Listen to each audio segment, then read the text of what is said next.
Selamat pagi Bapak Ibu saudara sekalian. Mari kita bersama-sama menutup diri. Kita akan memulaikan ibadah kita pada kesempatan pagi hari ini. Bahwasanya pertolongan kita datang dari pihak Tuhan yang menciptakan langit dan bumi, yang kasih setianya selama-lamanya. Turunlah atas kalian anugerah dan sejahtera dari Tuhan kita Yesus Kristus. Amin. Jemaat dipersilakan kembali. Pimpinan ujian pada kesempatan pagi hari ini yang akan dihadiri oleh Saudara Dewi Setiawan dengan kakaknya. Kesempatan diberikan pada pimpinan ujian.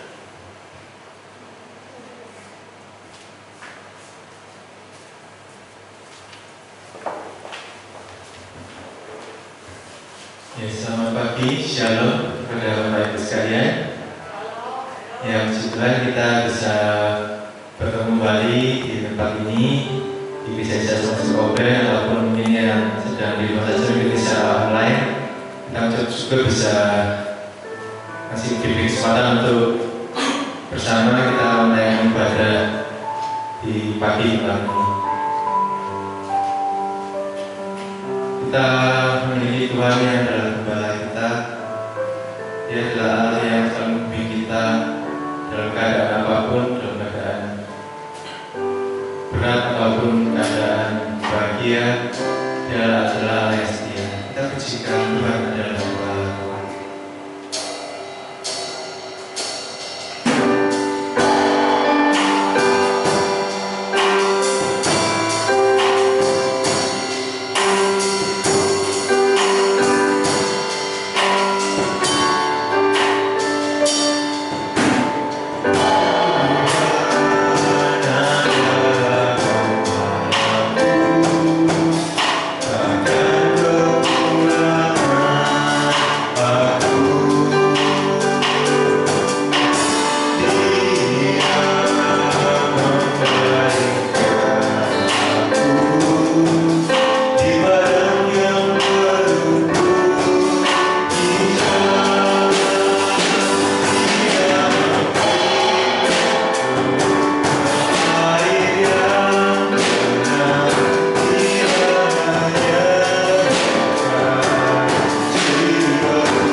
Tuhan, kiranya Engkau yang layakan setiap hati kami ya Bapa.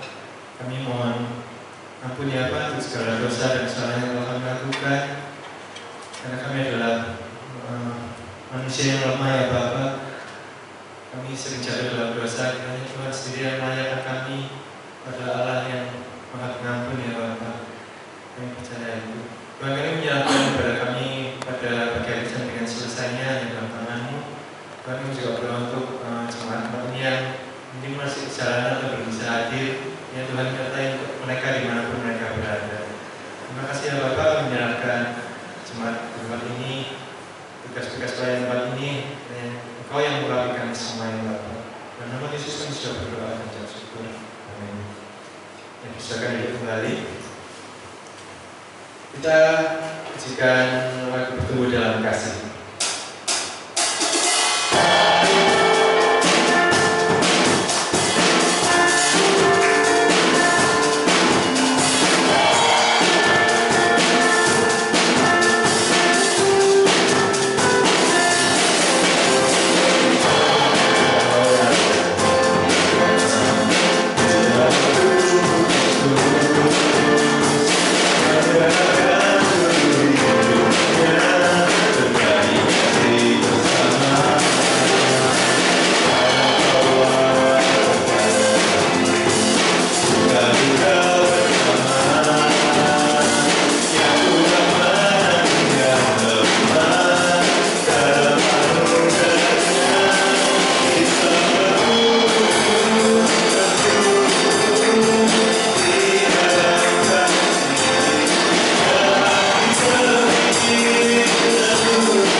Dan kita akan menyiapkan diri menggunakan firman Tuhan.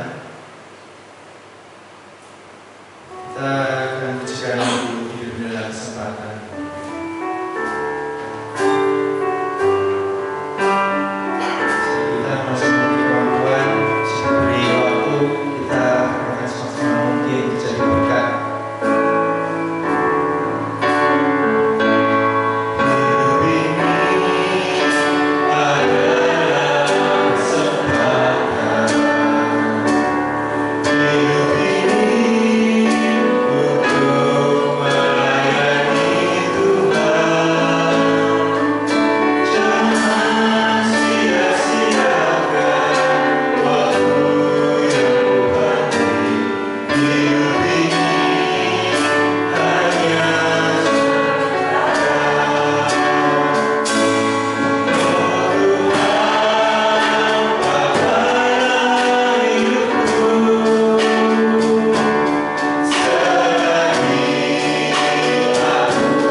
Mari Bapak Ibu kita berdoa bersama-sama.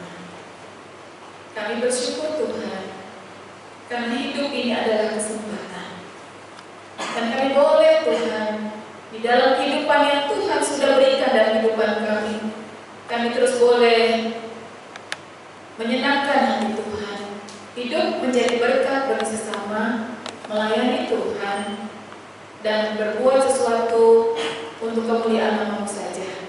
Kiranya Tuhan menolong kami semua untuk boleh mempergunakan setiap kesempatan yang ada untuk hidup kami, boleh Tuhan pakai untuk memuliakan nama Tuhan. Memberkati setiap kami ya Tuhan, kami bersyukur ketika kami boleh ada di dalam gereja ini Tuhan. Mungkin ada saudara kami yang juga beribadah di rumah masing-masing, tetapi biarlah ya Tuhan, kesempatan yang indah di mana kami boleh beribadah, kami boleh beribadah dari segenap hati kami. Dan kami percaya Tuhan menyertai akan firman Tuhan sebentar hendak Hamba-Mu sampaikan. Biarlah firman-Mu juga boleh menjadi kekuatan bagi jemaat Tuhan, bagi setiap kami, sehingga firman-Mu yang akan terus menuntun kehidupan kami hari lepas hari. Kami percaya Kau memberkati hamba-Mu, Kau mengurapi hamba-Mu di dalam segala keterbatasannya ya Tuhan, supaya hamba-Mu boleh menjadi berkat. Dari awal hingga akhir kami serahkan ke dalam tangan Tuhan. Roh Kudus mengurapi kami semua. Di dalam nama Tuhan Yesus kami berdoa. Amin. Silakan duduk Bapak Ibu Saudara yang terkasih.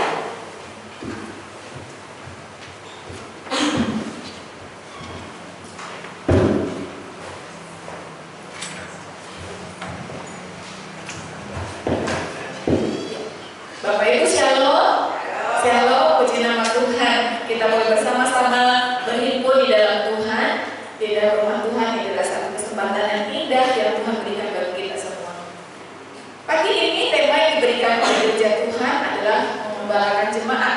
Kita akan buka bersama-sama di dalam kitab Kisah Para Rasul pasal yang ke-20, ayat yang ke-26 hingga yang ke-35. Kisah Para Rasul pasal yang ke-20, ayat yang ke-26 sampai dengan 35. Demikian bunyi firman Tuhan di dalam Kisah Rasul pasal 20 ayat 26 hingga yang ke-35. Sebab itu pada hari ini aku bersaksi kepadamu bahwa aku bersih, tidak bersalah terhadap siapapun yang akan binasa. Sebab aku tidak lalai memberitakan seluruh maksud Allah kepadamu. Karena itu jagalah dirimu dan jagalah seluruh kawanan, karena kamulah yang ditetapkan Roh Kudus menjadi penilik untuk mengembalakan jemaat Allah yang diperolehnya dengan darah anaknya sendiri. Aku tahu bahwa sesudah aku pergi, serigala-serigala yang ganas akan masuk ke tengah-tengah kamu dan tidak akan menyayangkan kawanan itu. Bahkan dari antara kamu sendiri akan muncul beberapa orang yang dengan ajaran palsu mereka berusaha menarik murid-murid dari jalan yang benar dan supaya mengikut mereka. Sebab itu berjaga-jagalah dan ingatlah bahwa aku tidak tahu lamanya siang malam dengan tiada berhenti-hentinya menasihati kamu masing-masing dengan mencucurkan air mata. Dan sekarang aku menyerahkan kamu kepada Tuhan dan kepada firman kasih karunia-Nya yang berkuasa membangun kamu dan menganugerahkan kepada kamu bagian yang ditentukan bagi semua orang yang telah dikuduskannya. Perak atau emas atau pakaian tidak pernah aku ingini dari siapapun juga. Kamu sendiri tahu bahwa dengan tanganku sendiri aku telah bekerja untuk memenuhi keperluanku dan keperluan kawan-kawan seperjalananku.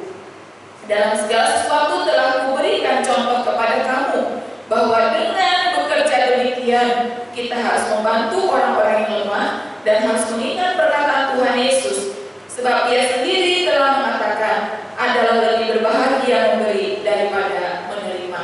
Puji nama Tuhan. Bapak Ibu jemaat yang kasih, tema pada pagi hari ini mengembalakan jemaat. Mungkin kita berpikir tema mengembalakan jemaat gitu ya. Apakah kita semua menjadi gembala-gembala jemaat gitu ya? Namun kita akan belajar bersama-sama, pasti ada satu rencana Tuhan, ada aplikasi yang juga bisa kita lakukan dalam kehidupan kita. Ada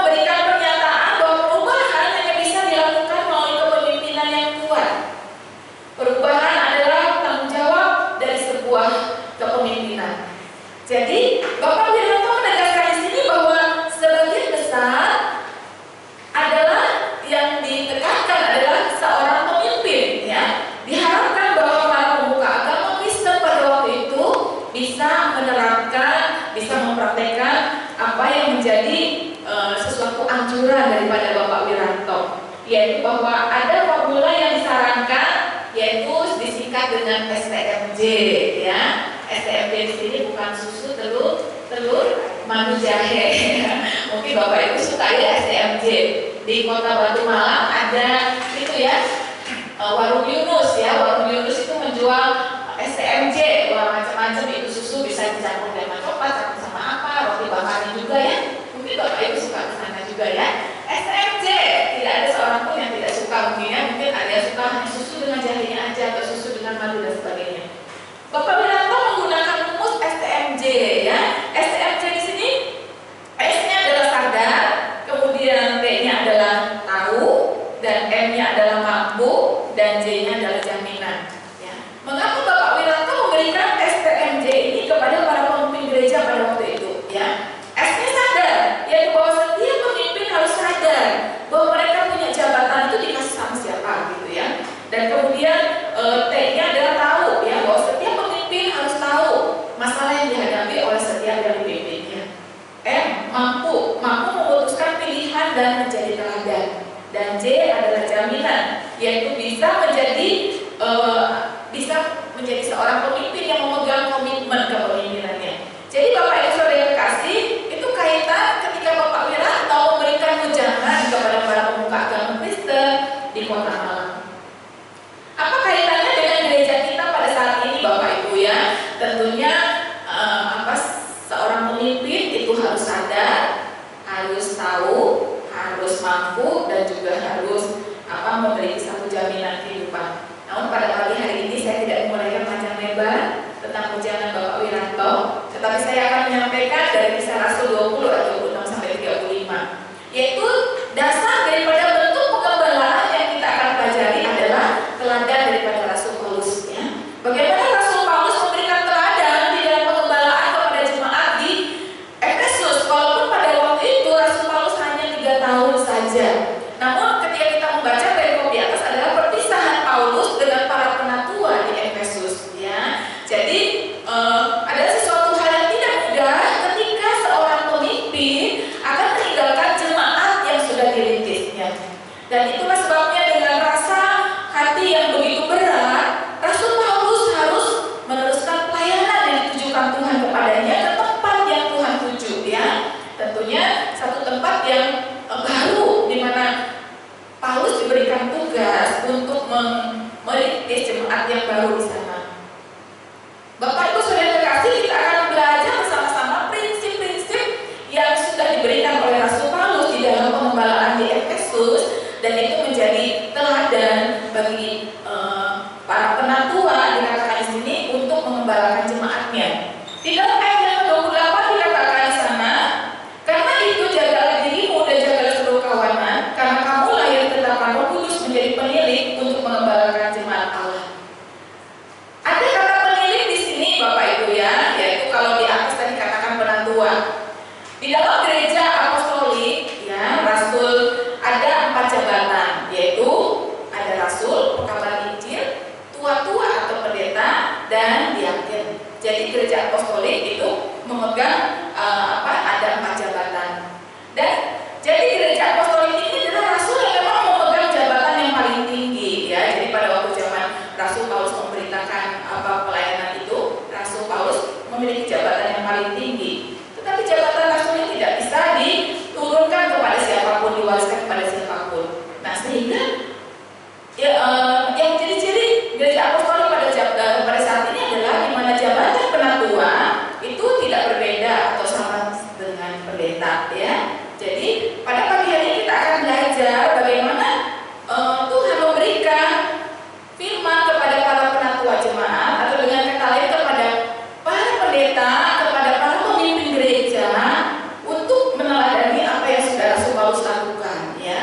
Karena Rasul Paulus menekankan di sana apa sih yang menjadi tugas daripada para pemimpin gereja, penatua ya. Dalam arti yang tadi saya katakan, penatua itu tidak berbeda atau sama dengan pendeta ya. Dengan kata lain dikatakan untuk pemimpin gereja. Kita bisa melihat Bapak Ibu Saudara dikasih ketika jemaat Efesus sudah dirintis atau sudah diberikan banyak firman oleh Rasul Paulus selama 3 tahun.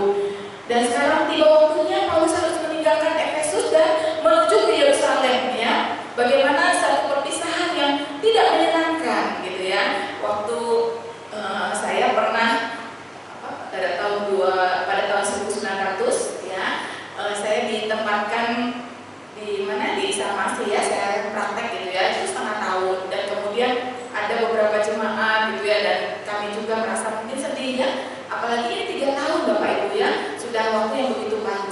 Kalau waktu saya praktek di tempat ini 1,5 tahun, mungkin waktunya tidak terlalu panjang. Tetapi Rasul Paulus 3 tahun cukup panjang untuk bisa bersama-sama dengan jemaat Tuhan. Dan ketika harus meninggalkan jemaat di Efesus tentunya sangat berberat hati. Namun untuk itulah kemudian Rasul Paulus memberikan pesan kepada para penatua di sana pada waktu itu, yaitu supaya mereka mengembalakan jemaat. Dan itulah sebabnya kita akan melihat ada 4 hal yang menjadi kunci mengapa Rasul Paulus menekankan kepada para penilik atau para pemimpin pada waktu itu di Efesus dengan mengatakan, biarlah kamu mengembalakan jemaat yang diperolehnya dengan darah anaknya sendiri.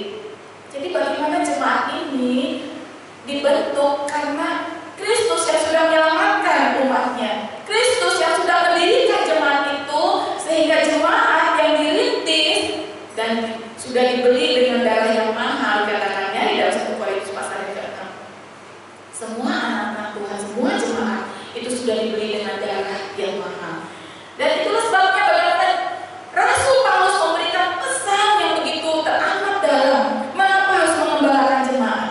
Karena yang pertama, mengembalakan jemaat adalah satu pelayanan yang tentunya berorientasi kepada jiwa, ya. Jadi mengembalakan jemaat itu orientasinya kepada jiwa. Kalau misalnya gembala domba, ya, ngamoni domba-dombanya, gitu ya. Demikian juga dengan kata gembala di sini adalah kita harus mengayomi, harus melayani jemaat, khususnya jiwa-jiwanya, ya. Jadi kalau kita melihat, karena memang pelayanan Rasul Paulus itu orientasinya adalah mencintai setiap jiwa yang dipercayakan oleh Tuhan. Sehingga di dalam ayat 18b, firman Tuhan mengatakan bahwa kamu tahu bagaimana kamu hidup di antara kamu sejak aku pertama kali tiba di Asia. Jadi dengan kata lain, Rasul Paulus benar-benar yang menjadi seorang yang kemudian bergaul akrab dengan orang-orang yang dilayani. Adanya sesuatu hal keterbukaan. Dan itulah memang orientasi pelayanan Rasul Paulus adalah kepada jiwa, ya. Bukan sekedar berorientasi pada program harus dijalankan begini-begini. Tetapi yang penting adalah bukan hanya program, tetapi Rasul Paulus mementingkan kepada jiwa yang terus bertumbuh. Jiwa yang sudah diselamatkan itu harus terus bertumbuh di dalam pengenalan akan Tuhan.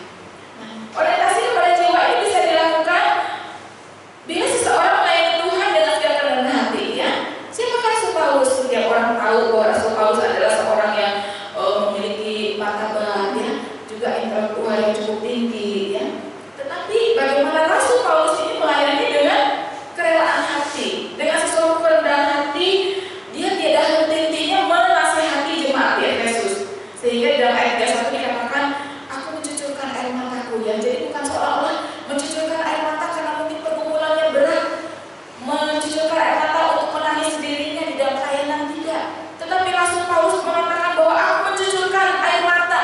Bagaimana kesedihan yang terdalam ketika mungkin jemaat yang sudah diberikan firman tetapi ternyata tetap melakukan dosa, atau jemaat yang sudah diberikan firman namun tetap melenceng di dalam jalur firman Tuhan. Itulah sebabnya dikatakan aku seringkali meneteskan air mata. Satu pergumulan yang luar biasa di dalam pelayanan Paulus, yaitu terhadap jiwa-jiwa. Bagaimana Rasul Paulus lebih mementingkan supaya jiwa mereka bukan hanya sekedar terima Tuhan dan kemudian sampai di situ, tetapi terus bertumbuh dan bertumbuh. Seperti pujian tadi, ya, saudara ini mengajak kita menyanyikan pujian hidup ini adalah kesempatan. Hidup ini adalah kesempatan di mana kita diberi kesempatan untuk terus boleh bertumbuh dan bertumbuh di dalam kehidupan yang Tuhan percayakan kepada kita. Kita diberi kesempatan untuk boleh menjadi berkat. Hidup kita semakin mengenal Tuhan, semakin dalam dan semakin dalam. Dan itulah sebabnya Bapak Ibu Saudara yang terkasih, Rasul Paulus menekankan di sana bahwa aku memberitakan Injil dengan segenap hati. Aku tidak mengabaikan hakku sedikit pun, tetapi aku rela bekerja keras demi memberitakan Injil Tuhan, ya. Jadi sungguh di dalam ayat 34 tadi juga dikatakan bahwa kamu tahu bahwa dengan tanganku sendiri aku bekerja. Jadi dengan kata lain, Rasul Paulus tidak menghiraukan tenaganya. Rasul Paulus terus melayani Tuhan. Dia memiliki satu kecintaan yang luar biasa, ya. Kalau pada saat ini mungkin banyak, ya, bagaimana para hamba-hamba Tuhan atau para pemimpin gereja tidak tidak mencintai jemaat yang Tuhan berikan. Tetapi Rasul Paulus orientasinya adalah kepada jiwa-jiwa itu. Begitu mencintainya. Bagaimana Rasul Paulus menghargai setiap jiwa yang percayakan Allah kepadanya. Oleh sebab itu dikatakan bahwa Rasul Paulus tidak melalaikan sedikit pun di dalam pelayanannya. Di dalam ayat 20 dikatakan, sesungguhnya aku tidak pernah melalaikan apa yang berguna bagi kamu. Jadi dalam pelayanannya Rasul Paulus tidak pernah melalaikan jemaat, tidak pernah melalaikan pelayanannya. Guna apa Bapak Ibu? Guna semua mendapatkan firman dan mereka boleh bertumbuh. Bagaimana khususnya juga Rasul Paulus tidak memandang status kedudukan daripada jemaat yang dilayani. Di dalam ayat 21 juga dikatakan bahwa aku senantiasa bersaksi baik kepada orang Yahudi maupun kepada orang Yunani, supaya mereka bertobat kepada Allah dan percaya kepada Tuhan Yesus. Di dalam pelayanan, Rasul Paulus tidak memandang, oh ini suku bangsa Yunani, ini suku bangsa Yahudi dan sebagainya. Rasul Paulus melayani semua dengan cinta kasih, tidak ada perbedaan. Nah, Bapak Ibu Saudara yang kekasih, itulah suatu hal yang indah. Bagaimana Rasul Paulus memberikan satu teladan pelayanan yang indah, yaitu pelayanan yang diorientasikan kepada jiwa-jiwa tanpa memandang perbedaan. Demikian yang kedua, bahwa mengembalakan jemaat adalah satu pelayanan yang juga berpusat kepada Tuhan. Ya. Dan ayat 22 sampai dengan 25, bagaimana Rasul Paulus sudah mengatakan bahwa tetapi sekarang aku sebagai tawanan roh. Ya. Jadi Rasul Paulus menganggap diri sebagai tawanan roh. Dia memusatkan segala pelayanannya juga adalah kepada Tuhan. Bagaimana dia tidak menghiraukan nyawanya sedikit pun, asal dia bisa menyelesaikan setiap tugas yang diberikan Allah kepadanya. Di dalam ayat yang ke-24, luar biasa. Rasul Paulus mengembalakan jemaat di Efesus, semuanya berpusat kepada Tuhan, bukan kepada dirinya. Rasul Paulus ingat kepada siapa yang memanggil pelayanan itu. Rasul Paulus terus memusatkan semuanya kepada Tuhan yang memanggil pelayanan. Demikian juga Bapak Ibu Saudara yang dikasih. Mungkin Bapak Ibu Saudara di sini bukan sebagai gembala-gembala, pendeta-pendeta, penatua, pemimpin gereja, tetapi Bapak Ibu adalah seorang jemaat. Ya. Tetapi apakah di dalam jemaat ini ketika kita melayani Tuhan, kita juga urusannya adalah kepada Tuhan. Tuhan yang memberikan tugas kepada setiap kita.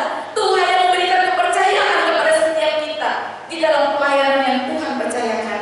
Apakah kita mau menyelesaikan setiap tugas, ditugaskan tugas kepada kita, sehingga kita boleh mempercayai bahwa semuanya itu karena kasih karunia Allah. Di dalam ayat 24 luar biasa, Rasul Paulus menganggap bahwa semua pelayanan yang dipercayakan itu adalah kasih karunia Allah kepadanya. Kita percaya Bapak Ibu Saudara yang dikasih, mungkin panggilan Bapak Ibu tidak mengembalakan jemaat, ya, tetapi panggilan Bapak Ibu ada pelayanan masing-masing yang Tuhan percayakan. Tetapi apakah di dalam setiap tugas pelayanan itu kita juga harus mau berpesan kepada Tuhan yang sudah memanggil kita? Kita mau bertanggungjawabkan setiap tugas pelayanan kita, karena Tuhan yang memberikan kepada kita kepercayaan itu. Tetaplah di dalam orientasi kita mau berkenan kepada Tuhan. Pusat pelayanan kita adalah kepada Tuhan yang memberi tugas itu kepada kita semua. Sama seperti Rasul Paulus sudah memberikan satu gambaran di dalam pelayanannya. Bagiku hidup adalah Kristus dan mati adalah keuntungan. Rasul Paulus berorientasi bahwa hidup, bagaimana dia hidup adalah untuk Kristus. Pusat hidupnya adalah untuk Kristus, bukan untuk dirinya sendiri. Hidup bagiku adalah Kristus. Hidup bagiku adalah memberi buah. Hal yang luar biasa yang Rasul Paulus berikan. Demikian juga teladan daripada Kristus Yesus, dia mengatakan bahwa makananku adalah melakukan kehendak Dia yang mengutus aku dan menyelesaikan pekerjaannya. Yohanes 4 ayat 34. Tuhan Yesus juga berorientasi ketika pelayanannya di dalam dunia adalah Dia melakukan kehendak Tuhan yang mengutusnya. Luar biasa Bapak Ibu. Mungkin pendeta-pendeta, penatua, pemimpin gereja banyak kekurangan, tetapi mari kita mengikuti teladan yang luar biasa, teladan agung daripada Juru Selamat kita, Yesus Kristus. Ketika Dia ada dalam dunia, Dia percaya bahwa Dia diutus oleh Bapa, dan Dia mau melakukan kehendak Bapa dan bahkan menyelesaikan pekerjaannya sampai pada akhirnya. Sehingga dikatakan dalam Filipi bahwa Dia taat dan setia, bahkan sampai mati di kayu salib. Hal yang luar biasa Bapak Ibu. Karena orientasi di dalam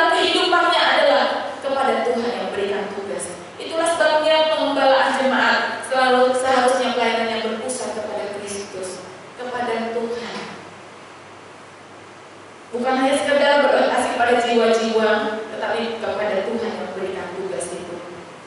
Bapak Ibu Saudara kasih, bagaimana Rasul Paulus mencintai jemaat di Efesus, sehingga pada waktu dia harus mempersiapkan dirinya, meninggalkan jemaat di Efesus dan harus melayani jemaat di Yerusalem. Maka dikatakan di sana, walaupun 3 tahun dia sudah melayani jemaat di Efesus, dia mengatakan selesailah tugasnya dan tiba saatnya kepada tempat di mana dia harus melayani, yaitu tempat yang baru yang Allah tunjuk. Dia mau melakukan kehendak Tuhan. Dia keinginannya adalah untuk menyenangkan hati Tuhan. Mungkin kadang-kadang banyak ya daripada hamba-hamba Tuhan yang mungkin memilih dari tempat-tempat ya. Ketika diutus itu, utuslah dia Tuhan. Kalau di desa terpencil, tempat yang terpencil, dia katakan utuslah dia, jangan aku. Tetapi kalau mungkin di kota besar, utuslah aku Tuhan, jangan dia, begitu ya. Tetapi Rasul Paulus dia mau melakukan apa yang menjadi keinginan Tuhan. Ketika Tuhan menyuruh dia pergi ke satu tempat, dia pun berangkat dan meninggalkannya. Karena dia berkata bahwa aku ini adalah tawanan roh. Dia mau mengikuti apa yang dikehendaki oleh Tuhan untuk menjalani tugas misinya. Dia mau mengerjakan segala sesuatu dan dia mengatakan aku ini adalah tawanan roh. Dia mau terus berusaha taat kepada Bapa yang mengutus. Bagaimana dengan kita Bapak Ibu? Apakah kita juga menyadari bahwa setiap kita adalah orang-orang yang dipilih Tuhan, dipanggil Tuhan untuk juga melayani Tuhan? Kita bersyukur untuk kepercayaan yang Tuhan berikan. Walaupun di sana Rasul Paulus tahu ketika Rasul Paulus harus pergi ke Yerusalem, di sana ada bahaya mengancam Bapak Ibu ya. Di dalam Kisah Rasul pasal 21 ayat 13, Rasul Paulus katakan aku rela bukan saja untuk diikat, tetapi untuk mati di Yerusalem karena nama Tuhan. Berarti Rasul Paulus tahu ketika Rasul Paulus diutus ke Yerusalem ada penderitaan yang akan dialami di sana. Tetapi justru Rasul Paulus katakan aku rela bahkan mati di Yerusalem karena nama Tuhan. Hal yang luar biasa. Fokus pelayanan Rasul Paulus ada fokusnya kepada Tuhan. Rasul Paulus tidak melihat bahwa dirinya akan mengalami celaka atau masalah musibah, tetapi Rasul Paulus mau menjalankan misinya untuk terus melayani Tuhan. Mengembalakan jemaat adalah pusatnya harusnya kepada Tuhan, karena Tuhan yang memberikan tugas itu kepada setiap para pemimpin gereja. Kita semua dipercayakan karena Tuhan yang sudah memberikan kepercayaan itu kepada kita. Bukan untuk kenyamanan pribadi, tetapi kita mau menyenangkan Sang Tuhan yang sudah mengutus kita. Bapak Ibu Saudara kasih, yang ketiga, bahwa mengembalakan jemaat itu adalah satu kesadaran bahwa jemaat itu adalah milik Tuhan. Mengapa harus mengembalakan jemaat? Karena jemaat itu adalah milik Tuhan. Di dalam ayat 28 sampai dengan 32 ditekankan di sana bahwa kamu harus mengembalakan jemaat Allah karena diperolehnya dengan darah anaknya sendiri. Rasul Paulus menyadari bahwa jemaat itu adalah milik Tuhan. Ketika Rasul Paulus menyadari bahwa jemaat itu adalah milik Tuhan, tentunya harus diayomi, harus dijaga. Apalagi dikatakan di dalam ayat 28, ayat 29 bahwa aku tahu sesudah aku pergi ada serigala-serigala ganas yang akan masuk ke tengah-tengah kamu. Ada serigala-serigala ya, sama seperti kalau seorang gembala dia akan melindungi domba-dombanya supaya tidak diterkam oleh serigala. Rasul Paulus menggambarkan jemaat, dikatakan di sana bahwa satu kali akan ada serigala-serigala yang ganas. Serigala di sini adalah gambaran daripada pengajar-pengajar palsu, ya, pengajar-pengajar sesat, ajaran-ajaran sesat mulai datang kepada jemaat di sana. Dan siapa yang harus melindungi jemaat-jemaatnya dari ajaran sesat? Tentunya adalah gembala-gembala yang sudah diberikan oleh Tuhan itu. Dan kita melihat Bapak Ibu Saudara yang terkasih, ketika dikatakan bahwa serigala-serigala itu bukan hanya dari luar, tetapi ada dari dalam sendiri ya. Jadi ngeri sekali ya Bapak Ibu, dikatakan di sana bahwa ayat 30 bahkan dari antara kamu sendiri akan muncul beberapa orang yang dengan ajaran palsu mereka berusaha menarik murid dengan jalan yang benar supaya mengikut mereka. Jadi pengajar sesat itu bukan dari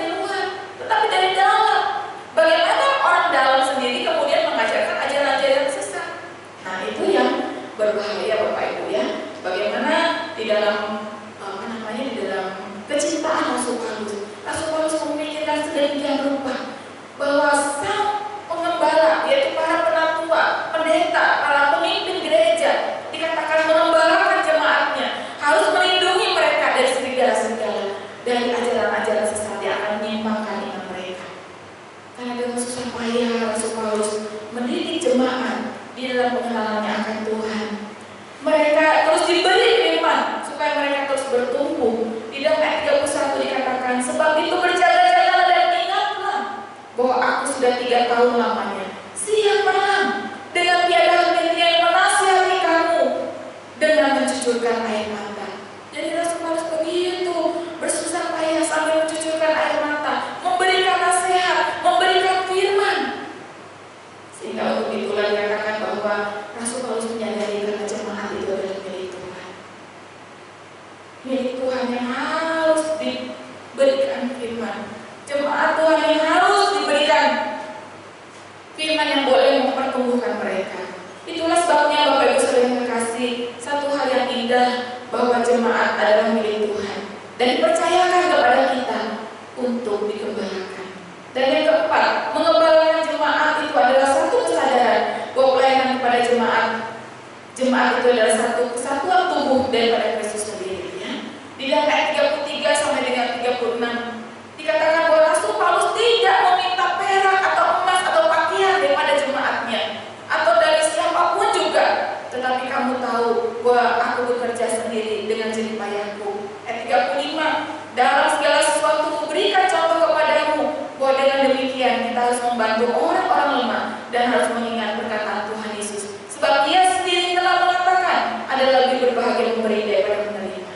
Rasul Paulus mempercayai bahwa jemaat itu adalah kesatuan tubuh Kristus, di mana yang satu merasa lemah, yang satu harus mengeluarkan, yang satu kekurangan, yang satu harus memberi. Itulah sebabnya Rasul Paulus berkata bahwa yang berbahagia dalam memberi daripada menerima. Jemaat adalah satu kesatuan tubuh, yang satu sakit. Apakah yang lain mengatakan, syukur kamu sakit? Benar kan Bapak Ibu? Karena kita satu kesatuan tubuh. Kalau jari kita sakit, tubuh kita merasakan bukan? Kalau mata kita sakit, tubuh kita sakit. Demikian juga dengan salah satu jemaat, ada yang sakit, kita merasakan sakit. Ada salah satu jemaat merasakan susah, kita merasakan susah. Ada satu jemaat merasakan diberkati, kita juga akan senang. Karena apa? Jemaat itu adalah satu kesatuan daripada tubuh Kristus. Itulah sebabnya ketika para pemimpin jemaat diberikan tugas membawa jemaat, karena jemaat adalah kesatuan tubuh Kristus yang tidak pernah bisa dipisah-pisahkan. Aku harus melayani orang-orang yang ini aja, yang kaya-kaya, yang miskin bagian kamu. Aku harus melayani orang-orang yang ini, yang cakep-cakep, yang cantik-cantik. Tidak, semua kita harus kita layani karena semuanya adalah merupakan satu kesatuan tubuh Kristus. Dan pada akhirnya apa yang harus kita lakukan Bapak Ibu? Yang harus kita lakukan di dalam membawakan jemaat adalah keteladanan hidup. Ya. Rasul Paulus di dalam ayat 28 dikatakan di sana bahwa jagalah dirimu dan jagalah sendiri kawanan domba. Kenapa Rasul Paulus mengatakan jagalah dirimu? Jadi para pemimpin gereja harus menjaga dirinya juga. Supaya apa? Dikatakan dalam kitab yang lain di Korintus, jangan sedih ketika aku melayani aku yang ditolak. Alangkah sedihnya ketika kita sudah melayani Tuhan, tetapi diri kita sendiri yang ditolak. Karena apa? Kita tidak memiliki keteladanan hidup. Rasul Paulus justru di dalam membawakan jemaat yang masih selama 3 tahun, Rasul Paulus memberikan keteladanan hidup yang luar biasa. Itulah sebabnya setiap kita, termasuk saya sebagai pemimpin gereja, kita semua terpanggil untuk kita memberikan keteladanan hidup. Bagaimana apakah teladan hidup kita boleh bisa dirasakan oleh jemaat yang kita layani? Demikian juga mengapa kita harus melayani jemaat? Karena kita percaya bahwa jabatan penatua, jabatan pemilik gereja adalah jabatan yang ditetapkan oleh Roh Kudus sendiri. Seperti yang tadi dikatakan bahwa Rasul Paulus mengatakan dirinya adalah awan roh.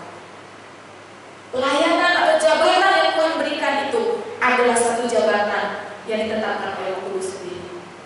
Dan kemudian kita juga percaya bahwa mengapa harus mengembalakan jemaat? Karena akan ada bahaya dari luar maupun dari dalam. Akan ada pengajar-pengajar sesat yang mulai menyimpang siurkan kebingungan kepada jemaat.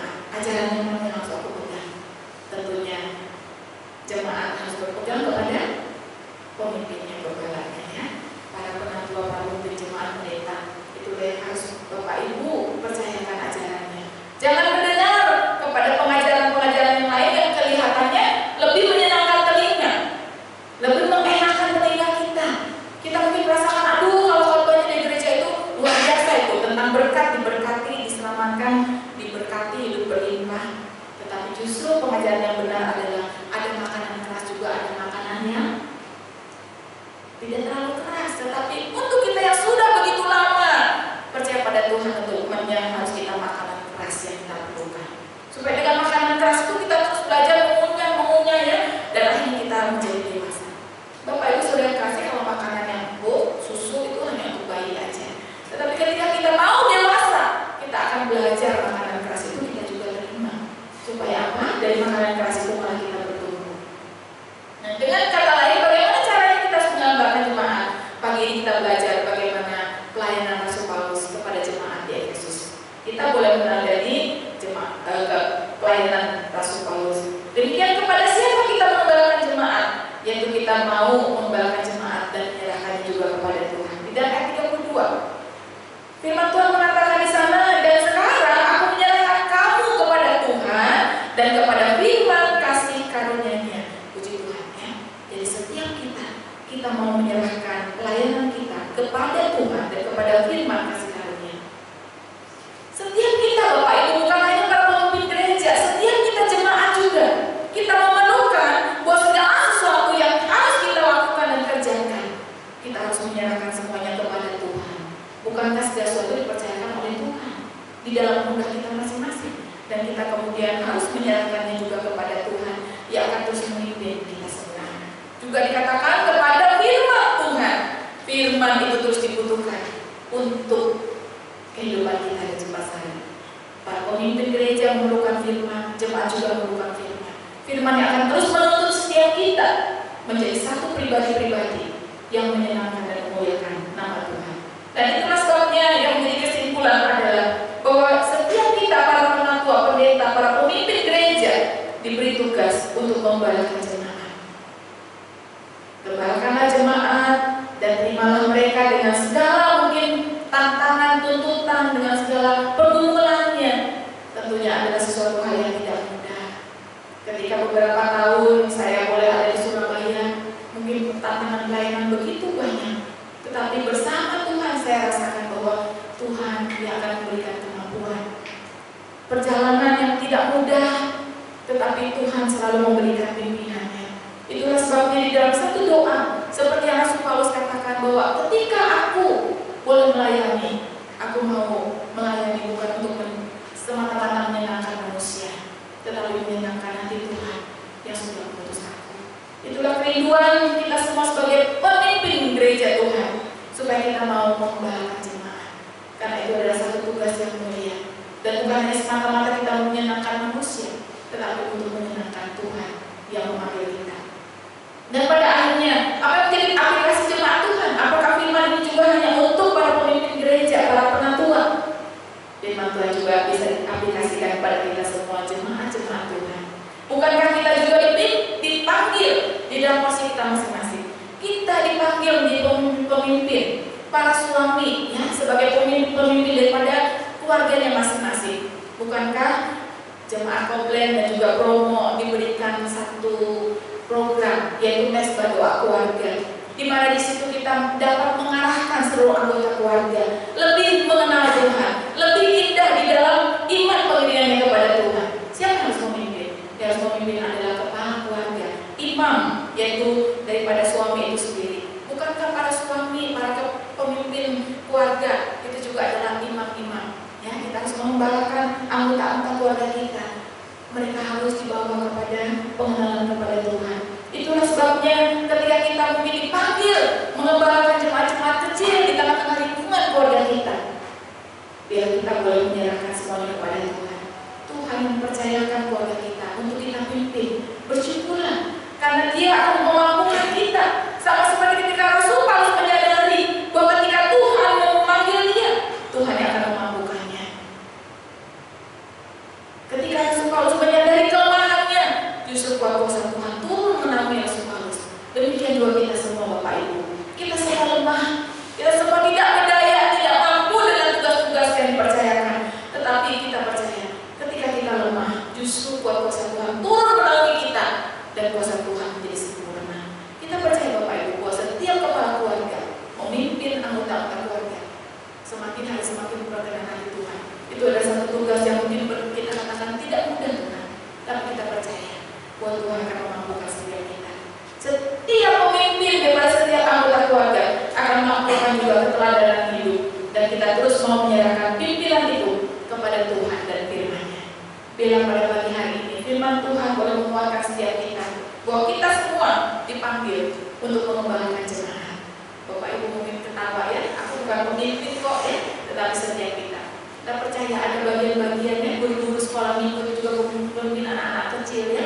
Semua kita dipanggil untuk kita dipercayakan domba-domba yang dipercayakan itu. Apakah kita mau membawa mereka semakin hari semakin mengangkatnya dengan mencucurkan air mata, mendoakan jemaat-jemaat, mendoakan orang-orang yang kita percayai dengan tangisan, supaya mereka semakin indah dan mengenal kepada Tuhan. Serahkan setiap tugas kita kepada Tuhan dan kepada firman-Nya yang akan terus membimbing kita. Amin. Firman Tuhan. Saya undang para pemain musik maju ke depan. Kita akan nyanyikan satu pujian. Aku datang dan bersujud. Firman-Mu yang kuasa untuk mengubah setiap kita. Firman Tuhan yang akan terus menuntun kita. Firman Tuhan yang akan terus memperbaharui kita. Tidak segala kekurangan kita masing-masing. Tuhan yang akan terus menyempurnakan, Tuhan akan terus memampukan kita. Saya undang para jemaat juga maju berdiri.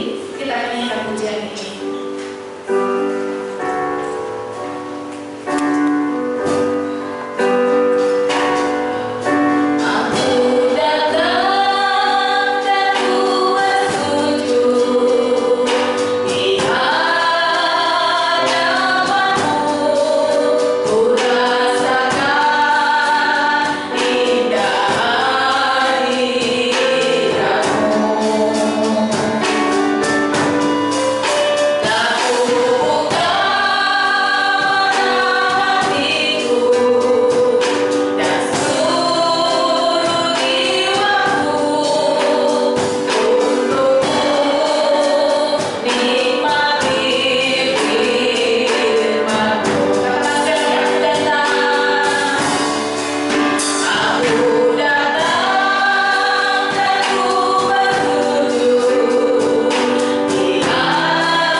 Dan firman-Mu yang akan terus memimpin kami, menguatkan menguatkan dan meneguhkan kami. Kami percaya Tuhan, Engkau-lah yang sudah memanggil kami dan Engkau yang akan terus memampukan kami.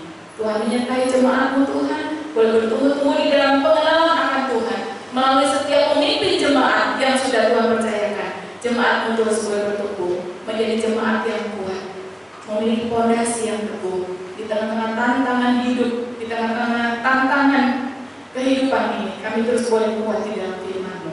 Terima kasih Bapak, kami percaya Tuhan memberkati jemaat-Mu Gereja Sama Surabaya, boleh bertumbuh-tumbuh semakin indah dalam pengenalan kepada Tuhan. Kami bersyukur pada siang hari ini menyerahkan setiap kami ke dalam tangan Tuhan.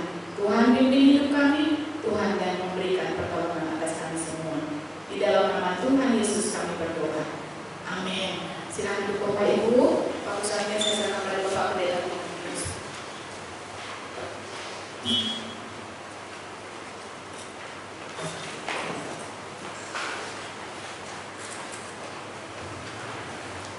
Demikian Bapak Ibu sekalian, pemberitaan firman Tuhan pada kesempatan pagi hari ini dengan kita susiras tadi, kiranya pemberitaan firman Tuhan boleh menjadi berkat bagi kita semua. Saudara-saudara, sebelum kita mengakhiri pada kita pada kesempatan pagi hari ini, beberapa hal yang perlu kita perhatikan berkaitan dengan batas pekan kita. Bapak Ibu sekalian, pada hari Selasa, nama kitab kita di Gambar kali ini akan dilayani oleh Pendeta Muda Arianto dengan Bapak Nambari Arianto. Kali ini membahas Matius pasal 27 ayat yang pertama sampai ayat yang ke-26. Hari Rabu, kaum wanita kita di Raya Sunan Bromo pada pukul 5 sore akan dilayani dari Iris dan Ika, dan malam hari akan dilanjutkan dengan doa malam pada pukul 7 yang berbicara secara Thomas Erwin. Hari Kamis merupakan hari pada kita tengah minggu, pada persembahan akan dilayani oleh Bapak Pendeta Gereja dan ambil tema tetap eksis tengah-tengah krisis. Kemudian ada berita baptisan air, Bapak Ibu sekalian, bagi Bapak Ibu sekalian, saudara yang anak yang belum dibaptiskan, silakan bisa mendaftarkan diri untuk dibaptiskan pada bulan Desember, jadi Desember tanggal 13 yang kedua, kita mengadakan baptisan air. Jadi Bapak Ibu sekalian, saudara anak sekalian belum dibaptis, silakan bisa mendaftarkan diri kepada pimpinan gereja mengikuti pelajaran katekisasi terlebih dahulu. Minggu depan akan diadakan dimulai pelajaran katekisasi 6 September, terus setelah siang akan diadakan pelajaran katekisasi yang pertama, kemudian berlanjut sampai pada baptisan air. Saudara, untuk jadwal pembicaraan kita minggu depan kita pagi ini, khususnya di Koplet Tengah, kementerian negara saudara Petrus Purnomo, dan jadi perhatian kita juga doakan ibadah kita minggu depan di tempat ini. Saudara, pada kesempatan hari ini merupakan hari terakhir, minggu terakhir, dan kali ini kita akan memberikan persembahan 2 hari ya. Pertama persembahan biasa, kita bisa menggunakan kantong biru, dan yang kedua kita persembahkan pembangunan pekerjaan Tuhan dengan kantong merah ya. Kita akan memberikan bersama-sama.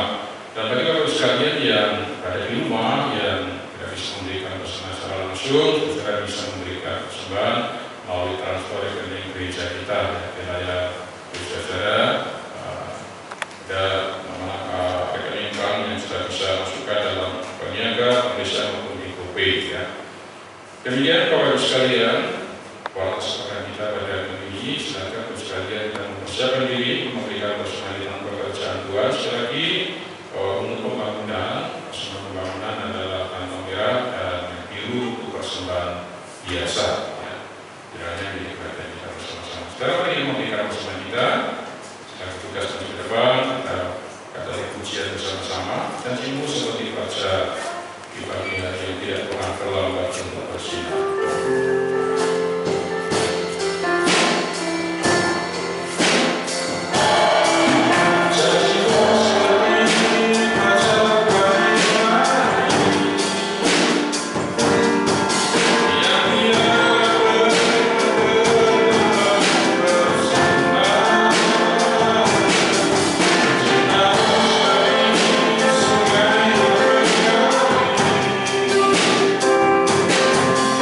Aku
saudara-saudara kami yang lain, keluarga kami maupun para sanak famili kami, pulih membawa mereka, mengembalakan rohani mereka, hidup mereka menjadi semakin hari dewasa di dalam Tuhan. Nama-Mu dimuliakan. Berkati kami hadir pada pagi hari ini Tuhan, memberkati juga saudara kami yang beribadah secara online di rumah masing-masing. Tuhan yang akan menolong menyertai mereka, menguatkan, menakutkan hidup mereka masing-masing. Berdoa bagi jemaat-jemaat yang sakit, yang lemah tubuh, yang juga menolong mereka satu persatu ya Tuhan, supaya Tuhan dimuliakan, dilagungkan di dalam berbagai macam hal yang terjadi yang dialami oleh jemaat-Mu. Bapak Surgawi, terima kasih. Mendoakan juga untuk persembahan bisa diberikan untuk pekerjaan Tuhan. Seluruh persembahan kami dapat dipakai Allah Tuhan di tempat ini. Terima kasih Tuhan. Dan pada akhirnya pada kesempatan pagi hari ini kita sebentar kami akan mengakhiri para kami dan pulang ke rumah kami masing-masing. Mohon pimpinan penyertaan Tuhan beserta dengan kami semuanya. Oleh sebab itu Bapak Ibu Saudara-saudara sekalian yang kasih sekarang pulanglah, terimalah segala berkat daripada Tuhan. Maka kasih karunia dari Allah Bapa, anugerah dan sejahtera dari Tuhan kita Yesus Kristus serta persekutuan dengan Roh-Nya yang kudus menyertai kita semua, mulai saat ini sampai Maranatha. Tuhan Yesus Kristus datang pada kalian. Amin.